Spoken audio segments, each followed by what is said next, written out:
আসসালামু আলাইকুম, সবাই কেমন আছেন? এই তো শুরু হয়ে গেল আরেকদিন। আমি আরেক বুয়াকে দেখেছিলাম, সে আমার দরজা পরিষ্কার করবে, সে তো ঠিকমতো আসেই না, কাজে ফাঁকি দিছিল, যার জন্য সে চলে গেছে। এখন এই দরজাটা বাকি ছিল, এখন এটা আমি আমার এই খালাকে দিয়ে পরিষ্কার করাইতেছি। তার মধ্যে আমার ছোটো ছেলে এত পরিমাণ দুষ্টুমি করতেছে, আসলে গরমের মধ্যে খুঁজে পাই না যে কী রেখে কী করব। অনেকটা কাটাকাটি করে দিছিল, খালা রান্না করছে, আর আমার ছোটো ছেলে হুন্ডা চালাচ্ছে, আর তার একটা বায়না থাকে। তো এই আর কি, এখন নিয়েছি শরবত। এই গরমের মধ্যে গুড়ের শরবতটা বেশি বেশি করে খাবেন আপনারা। তো গুড় আর লেবু দিয়ে শরবতটা তৈরি করছি, গুড় অল্প ছিল, আর একদিন মনে হয় খেতে পারবো।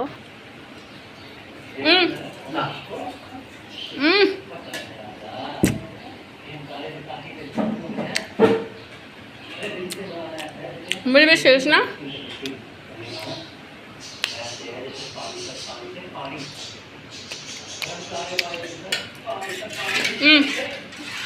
সুযোগ রেখে দাও,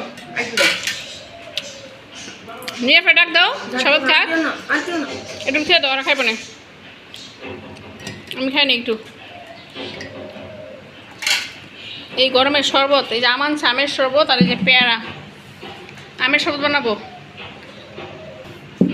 গুড়ের শরবতটা খেলে পেটটা ঠান্ডা হয়ে যায়।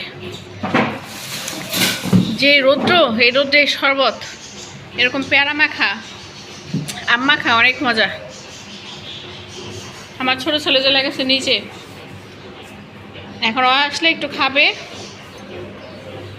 আজকে গরমের মধ্যে কী করছে, আমি আলু ভর্তা দিয়ে ভাত খাবো। তোমাদের জন্য বড় মাছ দিয়ে তরকারি রান্না করছি, ডাটা তরকারি। কি কাহিনী হয়েছে দেখছেন? এই দেখেন কত বড় বড় মাছের মাথাগুলা, এই যে মাছের মাথা। আজকে নাহলেও 6-7 টুকরা মাছ আমি যে ফেলে দিতে হয়েছে।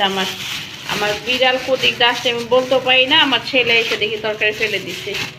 আমার এই যে এখানে তরকারি ছিল, এখানে এত পরিমাণ বিড়াল আমাকে জ্বালায়, জানেন না, অনেক জ্বালায়। মাছ খেয়ে ফেলছে বিড়াল, এরকম জ্বালালে কি করবো বলেন? অনেক বিড়াল জ্বালায়, অনেক। আমি আজকে 2 দিন ধরে দেখতেছি বিড়াল আসতেছে, কি আর করার কিছু নেই। তোমাদের খাবার দিয়ে নেই, ছেলেদের একটু খাবার রান্না করে দিই, বিকাল হলে বাচ্চাদের একটু খাবার। ভেঙে গেল। কি পরিমাণ রৌদ্র, এত রৌদ্রের মধ্যে ভালো লাগে?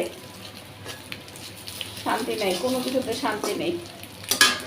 দিন শেষ হয়ে গেল, রাতের পরে দিন, কিভাবে যে দিন আসে আল্লাহই জানে।